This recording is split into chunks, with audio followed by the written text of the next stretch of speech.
다음에 그리 저로 뜻이니라가 피냐 대하소이 에리 예수의 피냐 대하네야 별로 뭐야 예수 그리고 영의 두 만나야 예수 대하네 시면 어떻게 너도 제대로 전하는 말 디자 보자다 예수 대하 간이 비로 봤을 때 예수 대하니 봤을 때 예수도 jansa tema Jesu do so le jamai de amyayi shi Jesu do bhaနှမျိုးရှိလဲဆိုရင်နှမျိုးJesu doနှမျိုးတွေ့ရတန်ချုပ်လိုက် Jesu doနှမျိုးရှိနံပါတ်1ကဘာ Jesu လဲလုတ်ပြီးတော့ Jesu တော့လုတ်ပြီးတော့ Jesu တော့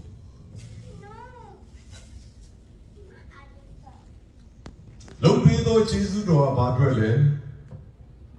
ကယ်တင်ခြင်းနဲ့ဆိုင်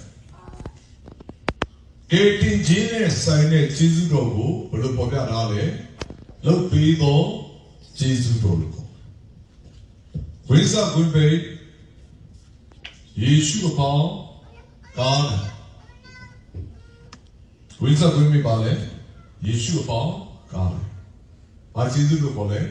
လုတ်ပြီးတော့ကျေးဇူးတော်နံပါတ်2ကဘာလဲဆိုရင်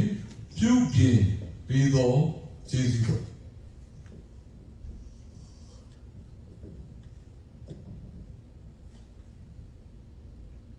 ပြုပြင်ပြီးတော့ကျေးဇူးတော်ကဘာနဲ့ဆိုင်လဲအသက်တာယုံကြည်ပြီးတဲ့သူတွေရဲ့အသက်တာနဲ့ဆိုင်တဲ့ကျေးဇူးတော်ဖြစ်တယ်ဝိဇ္ဇကွင်းပိတ်ဘယ်သူအဖြစ်လဲသရှင်တော်ဝိညာဉ်တော်အပေါင်းတမန်တရားတော့ယေရှုကဘာပြောလဲငါသွားပြီးဘာမှမလဲသရှင်တော်ဝိညာဉ်တော်ရောက်လာဝိညာဉ်တော်ရောက်လာရင်ဘာလုပ်ပေးမလဲတမန်တရားကိုအချွေးမဲ့တုတ်တင်ပေးမယ်ယေရှုကိုယ်တိုင်ပေါ်ပြတာတွေ့ရတော့ယေရှုနာမည်ကြားရင်ယေရှုတရားနဲ့တွေ့မယ်ယေရှုတရားမှာယေရှုတော်ကိုနှမျိုးပြန်ခွဲတာတွေ့ရနံပါတ်ဒါပေမဲ့ကျွန်တော်တို့သက်ရှင်နေတာကပညာတရားဆိုရင်အဲ့ဒီယေရှုနဲ့ပညာတရားနဲ့ဟာတွဲလို့မရယေရှုခရစ်ကိုယုံတဲ့သူမှန်သမျှဟာယေရှုတရားနဲ့ရှင်မှန်အသက်ရှင်တော်သူဖြစ်တယ်လို့ကျောင်းသားတွေမှာတိကျဖော်ပြတာယေရှုတရားကနေပြီးတော့ဗာဆက်ဖြစ်လဲယေရှုတရားတွေဗာဆက်ဖြစ်တယ်ယေရှုတော်ကျမ်းစာထဲမှာယေရှုတော်ဆိုတဲ့ကျမ်းပိုက်တွေအများကြီးရှိယေရှုတော်ဘယ်နှမျိုးရှိလဲဆိုရင်နှမျိုးယေရှုတော်နှမျိုးတွေ့ရတန်ချုပ်လိုက်ယေရှုတော်နှမျိုးရှိနံပါတ်1ကဘာယေရှုလဲလုတ်ပြီးတော့ယေရှုတော်လုတ်ပြီးတော့ယေရှုတော်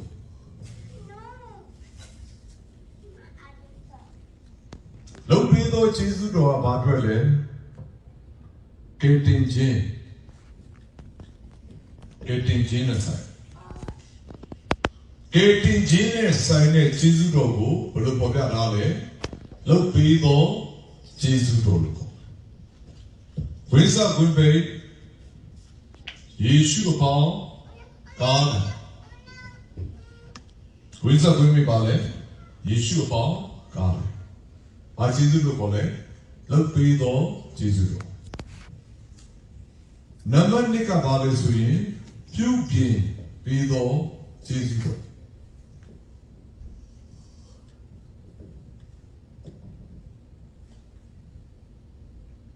ပြုပြင်ပြီးတော့ယေရှုတော်ကဘာနဲ့ဆိုင်အသက်တာယုံကြည်ပြီးတဲ့သူတွေရဲ့အသက်တာနဲ့ဆိုင်တဲ့ယေရှုတော်ဖြစ်တယ်ဝိဇ္ဇကွင်းပိတ်ဘယ်သူအဖြစ်လဲသရှင်တော်ဝိညာဉ်တော် about Tama Ria. The issue of Babylon, not to be Bamamle, Tashino, when you know Yoga. When you know Yoga in Balogime, Tama Tia, a tree to the female. Yishukura, Popana Tria. The issue of Mechai, Jesu Tiame Dreme, Jesu Tiama, Jesu Dogo, Namu, Queda, Pia. The regulation of the Sinira, Pina Tia Suye, and the Yishu Pina Tiania, Berlu, Maya. Yishu Kriku Yonga to Managaha, Jesu Tian Shima, a testing motu, Tete, the John Matija, Popjaka. Jesu Tia, Kani Biro Basatele, Jesu Tia de Basatele, Jesu Do. Jansa Tema, Jesu Do, so the Jamaica, Amiaishi. Jesu Do, but the music is swinging, the new. Jesu on the new, Tria. Then show like Jesu on the music.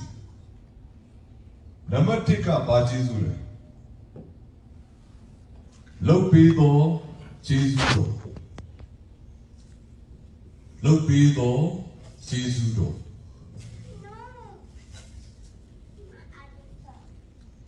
Look below Jesus do a badwele, getting gin aside. Getting gin aside, Jesus do go, but look at Ale, look below Jesus do. Where's a good babe? Yeshu upon God.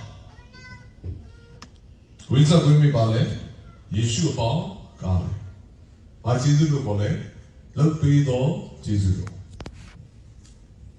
Namanika Bale Swing, few gain below Jesus.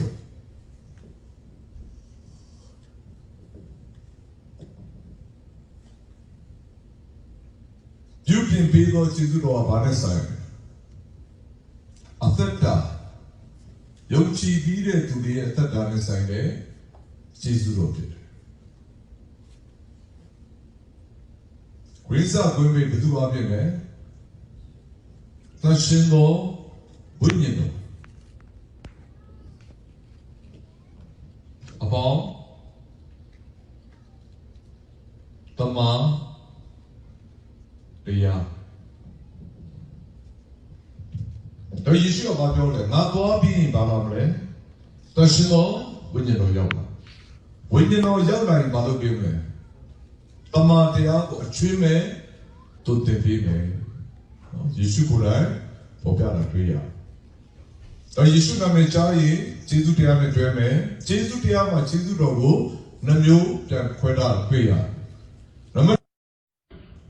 The regulation of the Sinira, Pina Tia Suye, and the Yishu Pina Tiania, Berlu, Maya. Yishu Kriku Yonga to Managaha, Jesu Tian Shima, a testing motu, Tete, the John Matija, Popjaka. Jesu Tia, Kani Biro Basatele, Jesu Tia de Basatele, Jesu Do. Jansa Tema, Jesu Do, so the Jamaica, Amiaishi. Jesu Do, but the music is swinging, the new. Jesus on the new, Tria. Then show like Jesus on the music. Number take up by Jesus. Look below Jesus. Look below Jesus.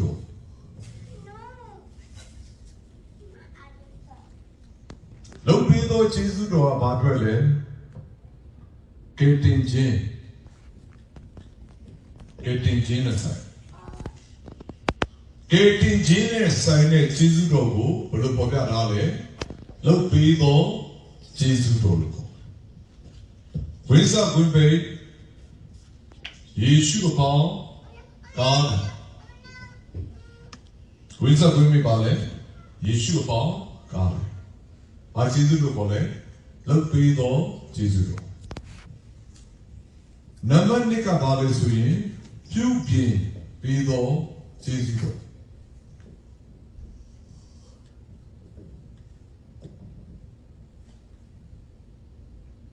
ပြုပြင်ပေးသောယေရှုတော်ကဘာနဲ့ဆိုင်အသက်တာယုံကြည်ပြီးတဲ့သူတွေရဲ့အသက်တာနဲ့ဆိုင်တဲ့ယေရှုတော်ဖြစ်တယ်ဝိဇ္ဇာကွင်းမဲ့ဘယ်သူအဖြစ်လဲသရှင်သောဝိညာဉ်တော်အပေါင်း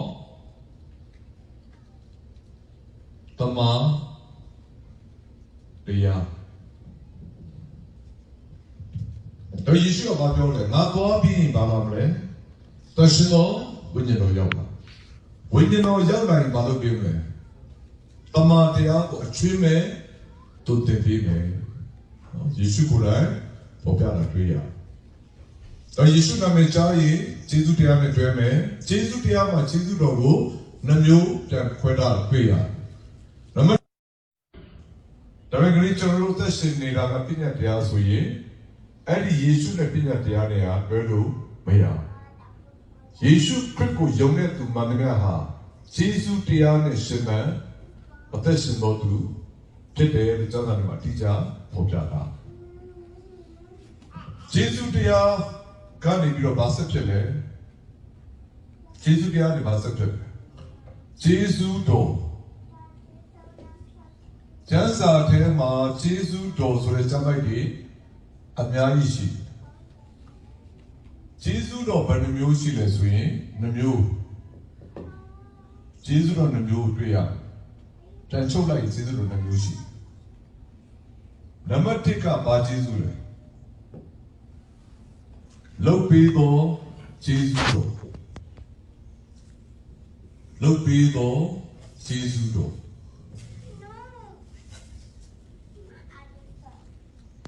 လုတ်ပြီးသောယေရှုတော်ကဘာအတွက်လဲကယ်တင်ခြင်းနဲ့ဆိုင်ကယ်တင်ခြင်းနဲ့ဆိုင်တဲ့ယေရှုတော်ကိုဘယ်လိုပေါ်ပြထားလဲလုတ်ပြီးသောယေရှုတော်လို့ဝိဇ္ဇာကွင်းပေယေရှုအပေါင်းကားဝိဇ္ဇာကွင်းပေပါလေယေရှုအပေါင်းကားဘာယေရှုလို့ခေါ်လဲလုတ်ပြီးသောယေရှုတော်နံပါတ်2ကဘာလဲဆိုရင်ပြုပြင်ပြီးသောယေရှုတော်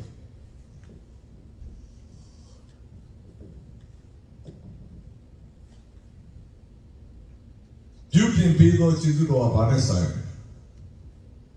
အသက်တာယုံကြည်ပြီးတဲ့သူတွေရဲ့အသက်တာနဲ့ဆိုင်တဲ့ယေရှုတော်ဖြစ်တယ်ဝိဇ္ဇာကွင်းပေဘယ်သူအဖြစ်လဲသရှင်သောဝိညာဉ်တော်အပေါင်းတမန်တရားတော့ယေရှုကဘာပြောလဲငါသွားပြီးရင်ဘာမှမလဲသရှင်သောဝိညာဉ်တော်ရောက်လာဝိညာဉ်တော်ရောက်လာရင်ဘာလုပ်ပေးမလဲတမန်တရားကိုအချွေးမဲ့တုတ်တင်ပေးမယ်ယေရှုကိုယ်တိုင်ပေါ်ပြတာတွေ့ရတော့ယေရှုနာမည်ကြားရင်ယေရှုတရားနဲ့တွေ့မယ်ယေရှုတရားမှာယေရှုတော်ကိုနှမျိုးပြန်ခွဲတာတွေ့ရနံပါတ်ဒါပေမဲ့ကျွန်တော်တို့သက်ရှင်နေတာကပြည့်ညတ်တရားဆိုရင်အဲ့ဒီယေရှုနဲ့ပြည့်ညတ်တရားတွေကဘယ်လိုမရယေရှုခရစ်ကိုယုံတဲ့သူမှန်တယ်ဟာယေရှုတရားနဲ့ရှင်မှန်အသက်ရှင်တော်သူဖြစ်တယ်လို့ကျောင်းသားတွေမှာတိကျဖော်ပြတာယေရှုတရားကနေပြီးတော့ဗာဆက်ဖြစ်လဲယေရှုတရားတွေဗာဆက်ဖြစ်တယ်ယေရှုတော်ကျမ်းစာထဲမှာယေရှုတော်ဆိုတဲ့ကျမ်းပိုက်တွေအများကြီးရှိယေရှုတော်ဘယ်နှမျိုးရှိလဲဆိုရင်နှမျိုးယေရှုတော်နှမျိုးတွေ့ရပြန်ချုပ်လိုက်ယေရှုတော်နှမျိုးရှိနံပါတ်1ကဘာယေရှုလဲလုတ်ပြီးသောယေရှုတော် လုပ်ပြီးတော့ကျေးဇူးတော်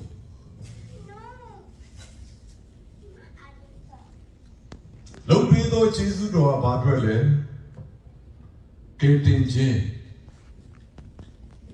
ကယ်တင်ခြင်းနဲ့ဆိုင်ကယ်တင်ခြင်းနဲ့ဆိုင်တဲ့ကျေးဇူးတော်ကိုဘယ်လိုပေါ်ပြထားလဲလုပ်ပြီးတော့ကျေးဇူးတော်လို့ခေါ်ဝိဇ္ဇကွင်းပိတ်ယေရှုအပေါင်းကားတယ်ဝိဇ္ဇကွင်းပိတ်ပါလေယေရှုအပေါင်းကားတယ်ဘာကျေးဇူးလို့ခေါ်လဲလုပ်ပြီးတော့ကျေးဇူးတော်နံပါတ်1ကဘာလဲဆိုရင်ပြုပြင်ပြီးတော့ကျေးဇူးတော်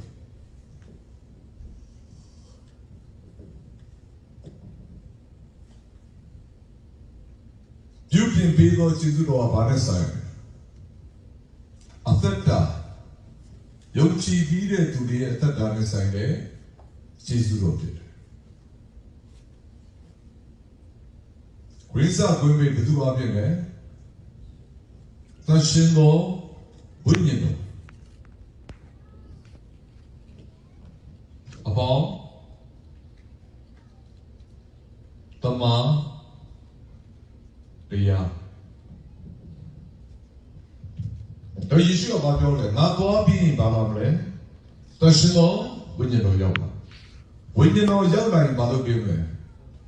တမန်တရားကိုအချွေးမဲ့တုတ်တင်ပေးမယ်ယေရှုကိုယ်တိုင်ပေါ်ပြတာတွေ့ရတယ်။တော့ယေရှုနာမည်ကြားရင်ကျေးဇူးတရားနဲ့တွေ့မယ်။ကျေးဇူးတရားမှာကျေးဇူးတော်ကိုနှမျိုးပြန်ခွဲထားတွေ့ရတယ်။နံပါတ်ဒါပေမဲ့ကျွန်တော်တို့သက်ရှင်နေတာကပြည့်ညတ်တရားဆိုရင်အဲ့ဒီယေရှုနဲ့ပြည့်ညတ်တရားတွေဟာတွဲလို့မရဘူး။ယေရှုခရစ်ကိုယုံတဲ့သူမှန်သမျှဟာကျေးဇူးတရားနဲ့ရှင်မှန်အသက်ရှင်တော်သူဖြစ်တယ်လို့ကျောင်းသားတွေမှာအတိအကျဖော်ပြတာ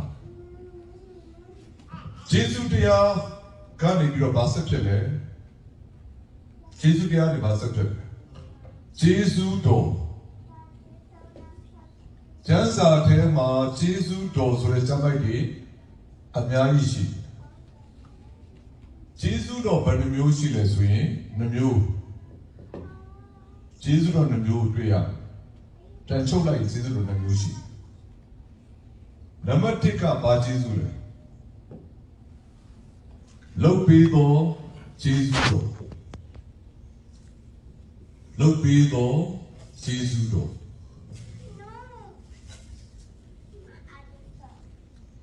လုပ်ပြီးတော့ကျေးဇူးတော်ကဘာအတွက်လဲကယ်တင်ခြင်းနဲ့ဆိုင်ကယ်တင်ခြင်းနဲ့ဆိုင်တဲ့ကျေးဇူးတော်ကိုဘယ်လိုပေါ်ပြထားလဲလုပ်ပြီးတော့ကျေးဇူးတော်လို့ဝိဇ္ဇကွင်းပိတ်ယေရှုအပေါင်းကားတယ်ဝိဇ္ဇကွင်းပိတ်ပါလေယေရှုအပေါင်းကားတယ်ဘာကျေးဇူးလို့ခေါ်လဲလုပ်ပြီးတော့ကျေးဇူးတော်နံပါတ်2ကဘာလဲဆိုရင်ပြုပြင်ပြီးတော့ကျေးဇူးတော်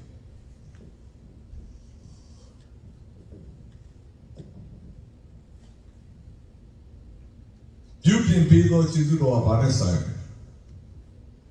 အသက်တာယုံကြည်ပြီးတဲ့သူတွေရဲ့အသက်တာနဲ့ဆိုင်တဲ့ကျေးဇူးတော်ဖြစ်တယ်ဝိဇ္ဇကွင်းပိတ်ဘယ်သူအဖြစ်လဲသရှင်တော်ဝိညာဉ်တော်အပေါင်းတမန်တရားတော့ယေရှုကဘာပြောလဲငါသွားပြီးဘာမှမလဲသရှင်တော်ဝိညာဉ်တော်ရောက်လာဝိညာဉ်တော်ရောက်လာရင်ဘာလုပ်ပေးမလဲတမန်တရားကိုအချွေးမဲ့တုတ်တင်ပေးမယ်ယေရှုကိုယ်တိုင်ပေါ်ပြတာတွေ့ရတယ်တော့ယေရှုနာမည်ကြားရင်ကျေးဇူးတရားနဲ့တွေ့မယ်ကျေးဇူးတရားမှာကျေးဇူးတော်ကိုနှမျိုးပြန်ခွဲထားတွေ့ရတယ်နံပါတ်ဒါပေမဲ့ကျွန်တော်တို့သက်ရှင်နေတာကပြည့်ညတ်တရားဆိုရင်အဲ့ဒီယေရှုနဲ့ပြည့်ညတ်တရားတွေဟာတွဲလို့မရဘူးယေရှုခရစ်ကိုယုံတဲ့သူမှန်သမျှဟာကျေးဇူးတရားနဲ့ရှင်မှန်အသက်ရှင်တော်သူ ဖြစ်တယ်လို့ကျောင်းသားတွေမှာအတိအကျဖော်ပြတာဂျေဇုတရားကနေပြီးတော့ဗာဆက်ဖြစ်လဲဂျေဇုတရားတွေဗာဆက်ဖြစ်တယ်ဂျေဇုတော်ကျမ်းစာထဲမှာဂျေဇုတော်ဆိုတဲ့ကျမ်းပိုက်တွေအများကြီးရှိဂျေဇုတော်ဘယ်နှမျိုးရှိလဲဆိုရင်နှမျိုးဂျေဇုတော်နှမျိုးတွေ့ရပြန်ချုပ်လိုက်ဂျေဇုတော်နှမျိုးရှိနံပါတ်1ကဘာဂျေဇုလဲလုတ်ပြီးတော့ဂျေဇုတော်လုတ်ပြီးတော့ဂျေဇုတော်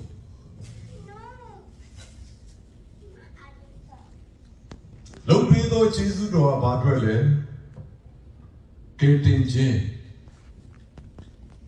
ကယ်တင်ခြင်းနဲ့ဆိုင်ကယ်တင်ခြင်းနဲ့ဆိုင်တဲ့ဂျေဇုတော်ကိုဘယ်လိုပေါ်ပြထားလဲလုတ်ပြီးတော့ဂျေဇုတော်လို့ဝိဇ္ဇာကွန်ပေယေရှုအပေါင်းကားဝိဇ္ဇာကွန်ပေပါလေယေရှုအပေါင်းကားဘာဂျေဇုလို့ခေါ်လဲလုတ်ပြီးတော့ဂျေဇုတော်နံပါတ်2ကဘာလဲဆိုရင်ပြုပြင်ပြီးတော့ဂျေဇုတော်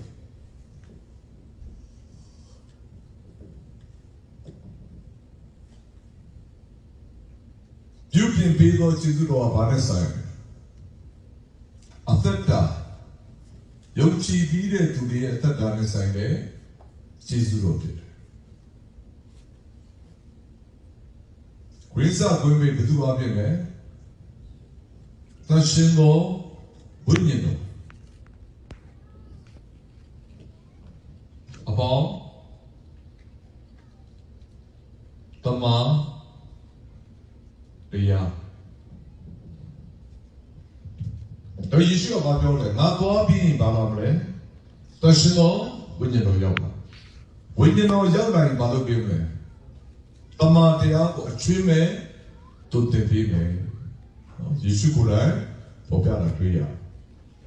တော့ယေရှုနာမည်ကြားရင်ဂျေဇုတရားနဲ့တွေ့မယ်ဂျေဇုတရားမှာဂျေဇုတော်ကိုနှမျိုးပြန်ခွဲထားတွေ့ရတယ်